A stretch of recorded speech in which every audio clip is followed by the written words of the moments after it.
Kenapa? Ada batas minimal nggak itu dari masing-masing sintaks itu Nggak ada. Jadi tapi pastikan bahwa menurut gurunya itu bahwa langkah itu cukup gitu loh. Yang membatasi nanti waktu, ya kan? Nah misalnya kalau waktu bahasa Inggris itu alokasinya 80 menit, ya silakan nanti dirancang kira-kira BKOF-nya Ayu nanti berapa menit. Cukup nggak setengah jam misalnya? Cukup nggak gitu. Jadi nanti bisa menghitung lah. Kalau saya nanti begini, ini kayaknya setengah jam lebih, nanti dikurangi. Kalau bisa jangan sampai melebihi yang sudah ditetapkan manajemen waktu. Karena kalau saya lihat anak-anak mahasiswa praktek di kuliah keguruan itu, mereka kalau sudah main game lupa, wis seneng gitu lupa, wis ya terus saja main game gitu. Jadi waktu yang lain nggak kena. Gitu ya mas ya. kalau S1-nya berapa ya? Kalau itu SMP atau SMA? SMP. SMP itu kayak 40 menit ya, satu jamnya. Kalau taruhlah bahasa Inggris itu 2 jam ketika satu meeting, berarti kan 80 menit. Itu sama dengan 1 jam 20 menit. Coba, apakah bisa mengimplementasikan empat-empatnya? Kalau bisa ya silahkan, nanti pasti super cepat. Nggak bisa ini, nggak bisa apa namanya istilahnya itu, nggak bisa rapi gitu loh, karena pasti cepet selesai gitu. Nggak bisa kayak siswanya menguasai, nanti nggak bisa, pasti sekilas saja.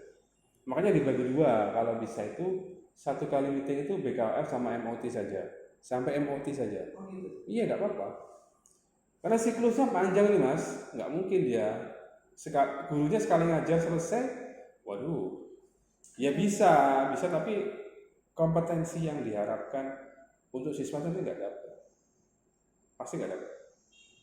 Mereka dapatnya pengetahuan pun ya dipaksakan, misalnya ini adalah teks ini fungsinya ini kan, ya itu mereka bisa baca sendiri di Google.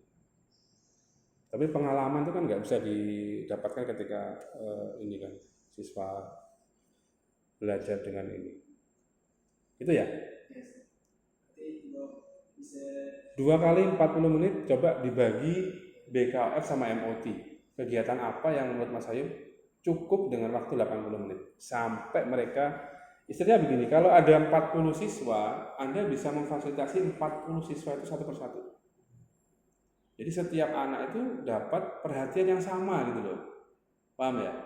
Jadi tidak hanya satu aja siswa, kan biasanya kan kita fokus di satu siswa, ada beberapa siswa, tapi pastikan seluruh siswa itu dapat perhatian yang sama. At least itu setengah menit atau 1 menit kan bisa.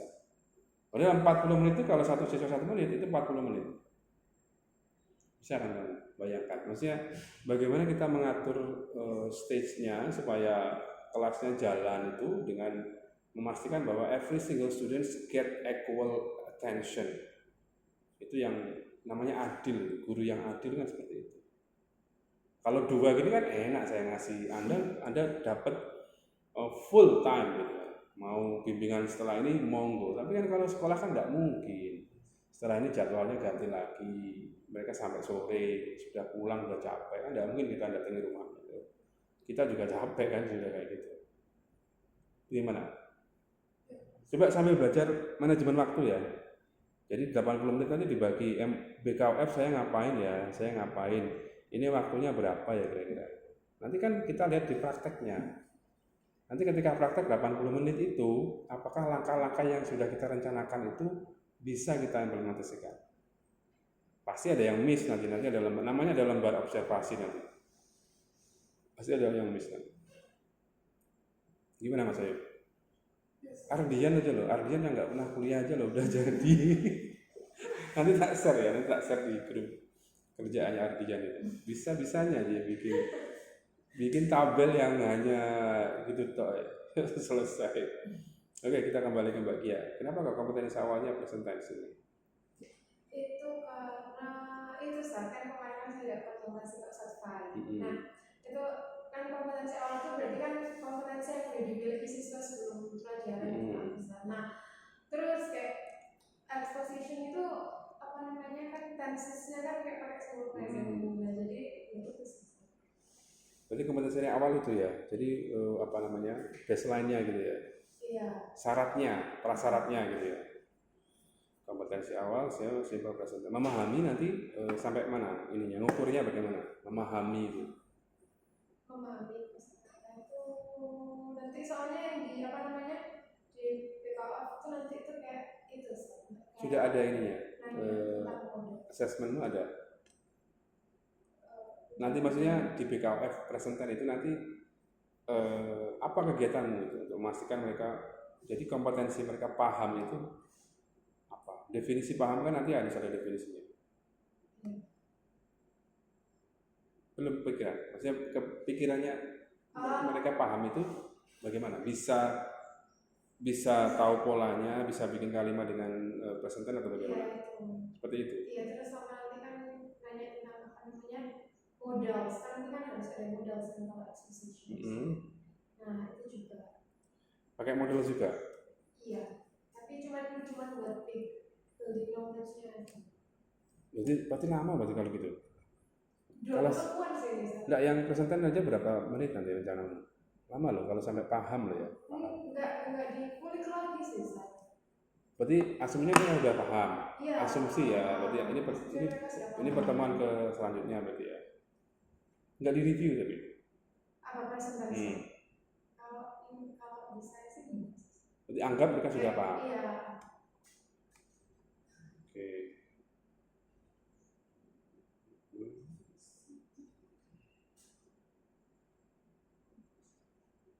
Thanks.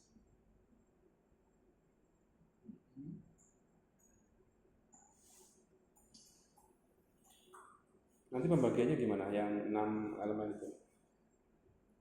Listening speaking itu nanti jadi integrasi atau bagaimana? Kan masing-masing kan ada ininya, ada tujuannya kan? Iya. Sudah selesai. Enggak, masih gambar kegiatannya. Saya kan masih dari awal aja, belum awal. Itu nanti ada yang presenting itu nanti apa namanya waktu GCOT sebenarnya. Bukan waktu. Nah, kamu yang nyusun loh Mbak ini. Iya, soalnya. Coba kita lihat langkahnya aja, langkah-langkahnya. Ini kan berarti kan masing-masing skill ada tujuannya kan, ada kompetensi yang mereka harus kuasai.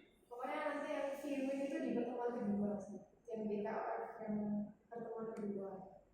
Nah, sebenarnya pertemuan kedua itu apa namanya bagian GCOT sama SCOT. Nah, GC kan jadi pertemuan pertama itu sampai modeling of the text. Nah, modeling of the text itu nanti apa namanya? Skillnya sampai apa?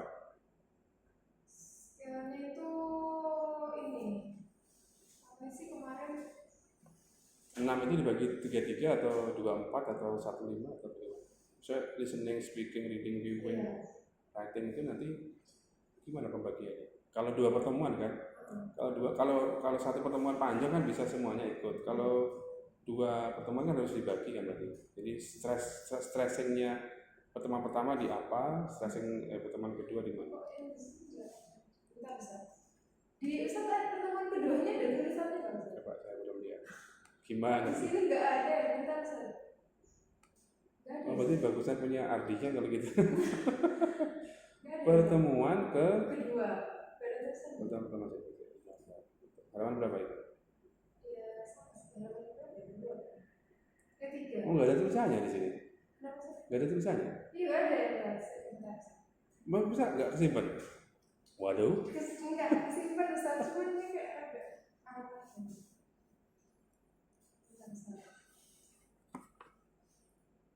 Perlu di refresh mungkin atau apa? Soalnya kayak dia nyimpan docs-nya tuh kayak nyimpan docs. Asesmennya muncul, tapi yang kegiatannya nggak muncul. Kegiatan akhir blank, kegiatan inti blank, kegiatan awal blank semua. Nggak cetak pertemuan pertama sih aja tak bacanya.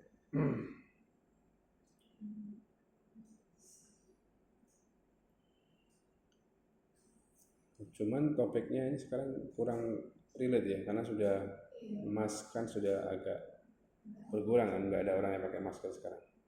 Ya, itu menurut saya yang perlu dipikirkan oleh seorang teacher itu nyari yang relate gitu Mbak.